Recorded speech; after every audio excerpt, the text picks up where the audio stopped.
தமிழக அரசு போக்குவரத்து கழகங்களில் டிஎன்எஸ்டிசியில் இருக்கக்கூடிய ப்ரைவேட் தனியார் பேருந்துகளுடைய கட்டணம் திடீர் உயர்வு. சேலம் மாவட்டத்தில் இருக்கிற போக்குவரத்து துறை அமைச்சர் இருக்கும் ஊரிலேயே இது நடந்திருக்கிறது. போக்குவரத்து துறை அமைச்சர் இருக்கும் சொந்த ஊரில் தனியார் பேருந்துகளின் கட்டண உயர்வு எப்படி நடந்தது? இதை பற்றி நம்ம பார்க்கலாம். மேலும் டிஎன்எஸ்டிசி 2026 ரிக்யூர்மெண்ட் என்னவாக இருக்கும், இதை பற்றி நம்ம பார்க்கலாம். டிஎன்எஸ்டிசியில் டிசிசி அப்படின்னு சொல்லக்கூடிய இந்த டிசிசி 2025 நியமனங்கள் பெண்டிங். அப்பாயின்மெண்ட் ஆர்டர் பார்த்திங்கன்னா மீதி இருக்கிற 850 பேருக்கு எப்போ வழங்க இருக்காங்க. இதை தகவலை நம்ம பார்க்கலாம். தமிழக அரசு போக்குவரத்து கழகத்தில் டிஎன்எஸ்டிசியில் ஜாயின் பண்ண என்னென்ன வேணும், driving licence, conductor licence, first aid சான்றிதழ், இதெல்லாம் எப்படி எங்கே எடுக்கிறது அப்படி தான் பார்க்கலாங்க. தமிழக அரசு போக்குவரத்து கழகத்தில் பேருந்து கட்டணங்கள் திடீர் உயர்வு. பஸ் ஃபேர் பார்த்திங்கன்னா ஏன் இப்படி ஏற்றுனாங்க, தனியார் பேருந்துகளுடைய கட்டணம்.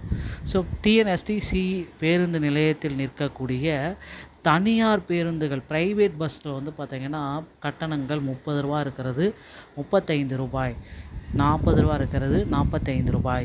கேட்டால் ரவுண்டாக பண்ணுறோம் அப்படின்னு சொல்லிட்டு 45 ரவுண்டாக 40 ரூபாயை 45ன்னு பண்ணியிருக்காங்க. இப்படி நிறைய குற்றச்சாட்டுகள் போக்குவரத்து கழகத்தின் மேலே இருந்துகிட்டே இருக்குது. டிஎன்எஸ்டிசியுடைய போக்குவரத்து துறை அமைச்சர் பார்த்திபன் என்ன பதில் சொல்கிறாருன்றது இதுவரை ஒரு ப்ரெஸ் மீட் கூட அவர் ப்ராப்பராக வைக்கல. போக்குவரத்து கழகத்தில் அவர் பார்த்திங்கன்னா உரிய நடவடிக்கை எடுக்க வேண்டிய இடமே சேலம் தான். சேலத்தை சொந்தமாக கொண்டிருக்கும் பார்த்திபன் அவர்கள் சேலம் மாவட்டத்தில் இயங்கக்கூடிய தனியார் டிஎன்எஸ்டிசி அந்த பேருந்துகளில் கட்டண வசூல் கொள்ளையை உடனடியாக தடுத்து நிறுத்துவாரா? இதுதான் மக்கள் கேட்குற மிக பெரிய கேள்வி. அவருடைய மாவட்டத்தில் இருக்கக்கூடிய பேருந்துகளுடைய தனியார் பேருந்துகளுடைய நிலைமைகள் எப்படி? மக்களிடையே பெரும் கொள்ளையடிக்கும் இந்த தனியார் பேருந்துகளை இப்படி கொள்ளையடித்தா உரிய நடவடிக்கை எடுக்கணும், அவங்களுடைய உரிமத்தை உடனடியாக ரத்து செய்வாரா போக்குவரத்து துறை அமைச்சர்? இதுதான் இப்போ இருக்கிற கேள்விக்குறியாக இருக்குது. கண்டிப்பாக இந்த மாதிரி பேருந்துகள் தொடர்ந்து இயக்கப்படுமாயின் அந்த பேருந்துகளுடைய உரிமத்தை கண்டிப்பாக போக்குவரத்து துறை அமைச்சர் ரத்து செய்வார் அப்படின்ற ஒரு நம்பிக்கையோடு நம்ம இருக்கலாம். 2025 போக்குவரத்து கழகத்தில் நீங்கள் ஜாயின் பண்ணணும் அப்படின்னா சில விதிமுறைகள் எல்லாமே இருக்குது. அதெல்லாம் என்னென்ன, போக்குவரத்து கழகத்தை பொறுத்த வரைக்கும் காலி பணியிடங்கள் அப்படின்றது அதிக அளவில் இருக்குங்க.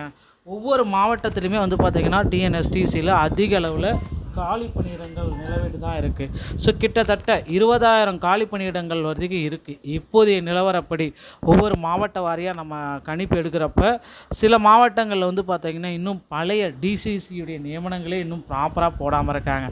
சில மாவட்டங்களில் பார்த்திங்கன்னா பெண்டிங் லிஸ்ட்டு அதிகமாக இருக்குது.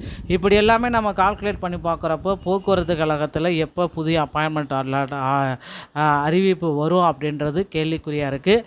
இந்த 2026 உண்டான ஒரு மிகப்பெரிய ஒரு அப்டேட்டு. அதே போல் 2025 நடைபெற்ற டிசிசி நியமனங்களில் 274 வேகன்சிஸில் வெறும் 2500 பேர் போட்டிருக்காங்க. மீதி இருக்கிற 850 பேருக்கு எப்போ அப்பாயின்மெண்ட் லெட்டர் வரும் அப்படின்ற மாதிரி எல்லோருமே கேள்வி கேட்டுட்ருக்காங்க. நிச்சயமாக டிரைவர், கண்டக்டர், டிசிசி டிரைவர் கம் கண்டக்டருக்கு உண்டான போஸ்டிங்கை விரைவில் போடுவாங்க அப்படின்றத எதிர்பார்க்கலாங்க. போக்குவரத்து கழகத்தில் ஜாயின் பண்ணோம் அப்படின்னா டிரைவிங் லைசன்ஸ் மற்றும் கண்டக்டர் லைசன்ஸ் ரெண்டுமே உங்களுக்கு தேவைப்படும்.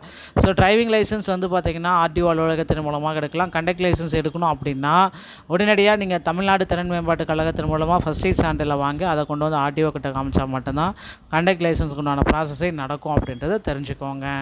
தமிழக அரசு போக்குவரத்து கழகத்தில் சில விதிமுறைகள் இருக்குது. விதிமுறைகளுக்கு உட்பட்டு புதிய நியமனங்களை தொடர இருக்காங்க, பொறுத்தது நம்ம பார்க்கலாம். டிஎன்எஸ்டி சம்பந்தமான செய்திகள் அனைத்தையும் நீங்கள் உடனுக்குடன் பெற நீங்கள் நம்முடைய சேனலோடு இணைந்திருங்கள். நன்றி, வணக்கம்.